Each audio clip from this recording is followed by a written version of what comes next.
அஸ்ட்ரோசைன் channel வாயிலாக உலகெங்கும் வாழ்ந்து கொண்டிருக்கும் சகோதர சகோதரிகளுக்கு அன்பார்ந்த வணக்கங்கள் மற்றும் வாழ்த்துக்கள். இன்றைய பதிவு செவ்வாய் பெயர்ச்சி பலன்கள். பொதுவாக செவ்வாய் என்னாலே சகோதர காரக கிரகம், நிலத்துக்கு காரக கிரகம், கட்டிடம், நெருப்பு, அதிகாரம், மருத்துவம் துறைக்கு சொந்தக்காரர். ஸோ அப்பேற்பட்ட அந்த செவ்வாய் பகவான் விருச்சிக மனையில் ஆட்சி பலத்தோட ஸ்ட்ராங்காக உட்கார போகிறார். அப்போது இந்த வலிமையான செவ்வாய் பகவானால், அதுவும் அந்த செவ்வாய் பகவான் பார்த்தீங்கன்னா குருவின் நட்சத்திரத்தில், சனி பகவான் நட்சத்திரத்தில், புதன் பகவான் நட்சத்திரத்தில் பிரயாணம் பண்ணும் பொழுது என்ன மாதிரியான பலன்கள், என்ன மாதிரியான யோகங்களை கொடுக்க காத்து கொண்டிருக்கிறது என்பதை 12 ராசிகளுக்கும் டீட்டெயிலாக தனித்தனியே நம்ம பார்க்க போகிறோம். அதற்கு முன்னால் நம்மளுடைய சேனலை ஃபர்ஸ்ட் டைம் நீங்கள் பார்ப்பவர்கள் என்றால் மறக்காம சப்ஸ்கிரைப் பண்ணிக்கிங்க. விருச்சிக ராசி அன்பர்களே, செவ்வாய் பெயர்ச்சியால் என்ன பலன்? 6/12/2025 வரை விருச்சிக ராசியில் ஆட்சி பலம் பெற்றிருக்கக்கூடிய செவ்வாயால் என்ன மாதிரியான மாற்றங்கள், யோகங்கள் அப்படின்னு பார்க்கும் பொழுது, இந்த விருச்சிக ராசி என்பவர்களுக்கு செவ்வாய் பகவான் உங்கள் ராசி அதிபதி, லக்ன அதிபதி. அப்போ உங்கள் ராசி அதிபதி, லக்ன அதிபதி வலுப்பெறுகின்ற ஒரு காலகட்டம். ஆட்சி பலத்தோட ஸ்ட்ராங்காக இருக்கார். அப்போ நினைச்சது நடக்கும் இல்லவா? நீங்கள் நல்ல ஸ்ட்ராங்காக ஒரு நல்ல இதாக இருக்கிறீங்க.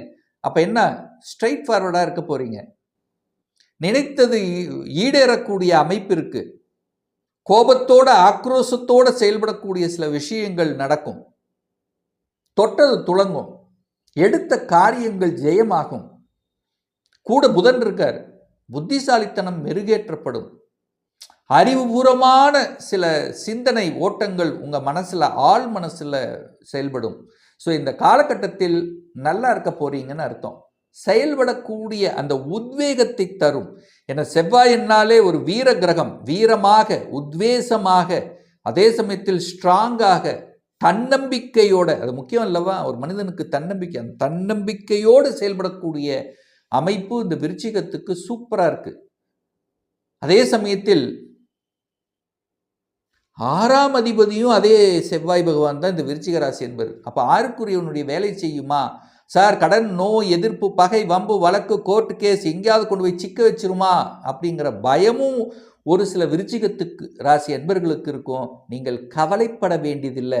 ஏன்னா 6ஆம் அதிபதியாக இருக்கக்கூடிய அந்த செவ்வாய்க்கும் இப்போ இருக்கிற செவ்வாய் என்ன, 6ஆம் இடத்துக்கு 8ல் இருக்கார். அப்போது என்ன, வழி இல்லை, பெரிய வழிகளை கொடுக்காது. அப்போ கடனை அடைத்து விடலாம் என்கின்ற தன்னம்பிக்கை உணர்வை கொடுக்கும். எதிர்ப்பு இருந்த பார்த்துக்கலாம், ஒரு கை பார்த்துக்கலாம். என்ன ஆகும், எதிர்ப்பு இருந்ததான் அடுத்த உத்வேகம் கிடைக்கும். அந்த உத்வேகத்தை கொடுக்கும். வெற்றி கிடைக்கும், உங்களுக்கு வெற்றி கிடைக்கும். ஏற்கனவே ஹெல்த்தில் ஏதாவது பிரச்சனை இருந்ததுன்னா அது சரி செய்யக்கூடிய ஒரு நேரம் வந்துருச்சுன்னு அர்த்தம். சரி செய்யும். இப்போ காமிக்க ஒரு நல்ல டாக்டர், நல்ல மருத்துவமனை, அந்த ஒரு ட்ரீட்மெண்ட் எடுத்து சக்ஸஸாக வெளியில் வரக்கூடிய அமைப்புகள், சந்தர்ப்பங்கள் இந்த விருச்சிகத்துக்கு உண்டு. இந்த வம்பு, வழக்கு, கோர்ட்டு கேஸாக சிக்கல் இருந்தவங்கெல்லாம் இப்போ விடுதலை கிடைச்சிரும். ஒன்று அதை விட்டுட்டு வெளியில் வருவீங்க. உங்களை எதிர்ப்பை கொடுத்து கொண்டிருந்தால் உங்களை விட்டு தூரமாக ஓடி போவாங்க. இல்லை நீங்கள் அந்த இடத்த விட்டு விலகி வந்துடுவீங்க. ஸோ இந்த எதிர்ப்பு, பகை, இதிலிருந்தெல்லாம் விளக்கக்கூடிய தன்மை. கடன் இருக்கும். ஆனால் கடனை பெருசு பண்ணாதீங்க. கடனை பார்த்துக்கலாம். கடன் நல்ல கடன் தான் வச்சுருக்கிறோம். ஒரு வீடு வாங்கியிருக்கிறோம், ஒரு இடம் வாங்கியிருக்கிறோம், ஒரு கடன் இருக்குது. அந்த கடனிலிருந்து மீண்டு வரக்கூடிய அமைப்புகள், அதுக்குண்டான சாத்தியக்கூறுகளை கொடுக்கக்கூடிய ஒரு காலகட்டமாக இந்த விருச்சிகத்துக்கு நிச்சயமாக அமையும். அதில் எந்த மாற்று கருத்து இல்லை. இடம், நிலம், செவ்வாய் லக்னத்தில் அமர்ந்து கொண்டு 4ஆம் பார்வையாக அந்த 4ஆம் இடத்தை பார்க்கிறார். அந்த 4ஆம் அதிபதி இப்போ 5ஆம் இடத்துல உட்கார்ந்துருக்கார். குருவின் பார்வையோடு, தனாதிபதி பார்வையோடு இருக்கக்கூடிய ஒரு காலகட்டம். இடம், நிலம், வீடு, வண்டி, வாகனம், இப்படி எல்லாம் வாங்கக்கூடிய எண்ண ஓட்டத்தை கொடுக்கும். ஏற்கனவே அந்த எண்ண ஓட்டத்தில் இருக்கிறவங்க அதை வாங்கிடுவீங்க, டக்குன்னு வாங்கிடுவீங்க. தடையில்லாமல், தடையில்லாமல் இடம், நிலம், வீடு, வண்டி, வாகனம், அசையும் அசையா சொத்துக்கள், முதலீடுகள் எல்லாம் சூப்பரா இருக்கக்கூடிய ஒரு காலகட்டமாக அமையும். என்ன கோபம் வரும், டக்குன்னு கோபம் வரும். கணவன் அல்லது மனைவி கோபம் வரும். சனியும் பார்க்கிறார், செவ்வாயும் பார்க்கிறார், 7ஆம் இடத்தை பார்க்கிறார். அப்ப ஒரு கொஞ்சம் அந்த ஆக்ரோஷமான முடிவுகளை எடுக்கக்கூடாது. கோபத்தோடு எடுக்கக்கூடிய முடிவுகள் அது உங்களுக்கு நல்லதா இருக்காது. கட்டுப்படுத்த வேண்டிய ஒன்று என்னன்னா கோபம்தான். கோபம், ஆக்ரோஷம். மற்றபடி துணிச்சல், பார்த்துக்கலாங்கிற அந்த தைரியம் இதெல்லாத்தையும் கொடுக்கும். அதில் எந்த மாற்று கருத்தும் என்பது இல்லை. இந்த செவ்வாய் பகவான் பார்த்தீங்கன்னா அனுச நட்சத்திரத்தில் பிரயாணம் பண்ண போறார். அனுசம் அப்படின்னால அது சனி பகவான். எப்போ? இந்த நவம்பர் மாதம் 1ஆம் தேதியிலிருந்து 18ஆம் தேதி வரை அனுசம் சனி பகவானுடைய நட்சத்திரத்தில். அந்த சனிங்கிறது 3ஆம் அதிபதி, 4ஆம் அதிபதியாக இருக்கார். இப்போ 5ஆம் இடத்துல இருக்குது. குருவின் பார்வை இருக்குது. நல்லா இருக்குது. குழந்தைகளுக்கு இடம் வாங்கி கொடுப்பீங்க. ஒரு வீடு, வண்டி, வாகனங்கள் வாங்கி கொடுக்கக்கூடிய எண்ணங்களை உங்களுக்கு கொடுக்கும். குழந்தைகளை பற்றி சிந்தனை ஓட்டங்கள் உங்கள் மனதில், ஆழ்மனதில் அதிகமாக வெளிப்படுத்தும். குருவின் பார்வையில் இருக்கார். இந்த இடம் வாங்குறது, விற்கிறது, ரியல் எஸ்டேட் சார்ந்த துறையில் இருக்கிறவங்களுக்கெல்லாம் இப்போ சூப்பரான பீரியடுன்னு சொல்லுவேன் இந்த விருச்சிகத்துக்கு. ஏன்னா செவ்வாய் வலுப்பெற்றிருக்கல. நிலம், விவசாய நிலம், நிறைய பேருக்கு விவசாயத்தின் மேலே ஆர்வம் அதிகமாக இருக்கும். விவசாயத்துக்குள்ளே என்ட்ரி ஆகணுங்கிறது எண்ணங்களை உங்களுக்கு தோற்றுவிக்கும். விவசாய நிலத்தை வாங்குறது என்ன இருந்தாலும் இந்த விவசாயம் அப்படிங்கிற அந்த அந்த அந்த எண்ணங்கள் இப்போ ஆள் மனதில் பலமாக இருக்கும். வித்தியாசமான முறையில், வித்தியாசமான ஒரு டெக்னாலஜி முறையில் எதையாவது ஒன்று செய்யணுங்கிற எண்ணங்களை உருவாக்கும். விவசாயத்தில் இருக்கக்கூடிய விருச்சிகத்துக்கும் அப்படியே ஒரு வித்தியாசமான ஒரு தன்மை, லாபங்கள் கொடுக்க, விளைவித்த பொருள்கள் மூலமாக லாபம் கொடுப்பது. ஸோ இப்படி எல்லாமே நிலம் சார்ந்த விஷயத்தில் சூப்பராக இருக்கக்கூடிய ஒரு காலகட்டமாக விருச்சிகத்துக்கு நிச்சயமாக அமையும். அடுத்து பார்த்தீங்கன்னா செவ்வாய் பகவான் கேட்டை நட்சத்திரத்தில் பிரயாணம் பண்ண போறார். கேட்டை அப்படின்னா புதன். புதனுடைய நட்சத்திரத்தில் பிரயாணம் பண்றார். அந்த புதன் உங்கள் ராசியிலேயே உட்கார். அறிவுபூர்வமான செயல்பாடுகள் திருப்திகரமாக இருக்கும். புதனாலே வளைவு, நெளிவு, சுழிவு, இடத்துக்கு தகுந்த மாதிரி செயல்படக்கூடிய அமைப்பு இந்த காலகட்டம் உண்டு. தப்பிச்சுக்குவீங்க. அதாவது வளைவு, நெளிவு, சுழிவாக அந்த இடத்துக்கு தகுந்த மாதிரி செயல்பட்டு அப்படியே தப்பிச்சுட்டு வெளியில் வரக்கூடிய ஒரு காலகட்டமாக இருக்கும்.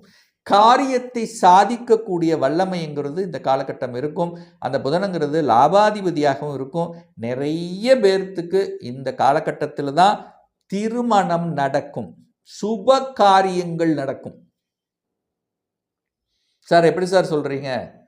செவ்வாய் நேர 7ஆம் இடத்தை பார்க்கிறார். 7ஆம் அதிபதி இந்த காலகட்டத்தில் ஆட்சி பலத்தோட ஸ்ட்ராங்கா இருக்கார்.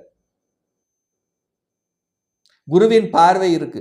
பாக்கியத்தில் இருக்கக்கூடிய குருவின், குடும்பத்தை அமைத்து கொடுக்கக்கூடிய குருவின் பார்வை அந்த செவ்வாயின் மீது பதிகிறது. அந்த குரு செவ்வாய் மீது பதிகிறது. அந்த செவ்வாய் 7ஆம் இடத்தை பார்க்கிறார். அப்ப ஏதோ ஒரு கனெக்டிவிட்டி இருக்கிறதுனால திருமணம் சார்ந்த சுப காரியங்கள் சார்ந்த விஷயங்கள் தங்கு தடையில்லாமல் நடக்கும். அது செவ்வாயா இருக்கா, அது குறிப்பாக உங்களுக்கு நடக்கலாம், அல்லது உங்கள் இரத்த பந்த உறவுகள், உங்கள் கூட பிறந்தவங்க, அண்ணன், தங்கச்சி, அக்கா, அதாவது உங்கள் கூட பிறந்தவர்களுக்கு ஒரு நல்லது நடக்கக்கூடிய ஒரு காலகட்டமாக இருக்கும். ஏன்னா செவ்வாய் உங்கள் ராசியில் இருக்க அல்லவா. அப்போ செவ்வாய்ங்கிறது சகோதர காரகன் அல்லவா. அப்போ சகோதரர்களை பற்றிய சிந்தனை ஓட்டங்கள் அதிகமாக இருக்கும். சகோதரர்களை பற்றிய சிந்தனையை, அவங்களுக்கு ஹெல்ப் பண்ணுறது, அவங்களுக்காக நீங்கள் ஏதாவது ஒரு நல்ல காரியங்கள் செய்வது, இதெல்லாமே சூப்பராக இருக்கக்கூடிய ஒரு நல்ல காலகட்டம் தான். நிறைய பேர் பார்த்தீங்கன்னா வெளிநாடு, வெளி மாநிலம், அந்நிய தேசம் இப்படி போயிட்டு வரக்கூடிய, தூரதேச பிரயாணங்களுக்கு சென்று வரக்கூடிய பாக்கியம் இந்த காலகட்டம் உண்டு. நல்ல நண்பர்கள் கிடைப்பார்கள்.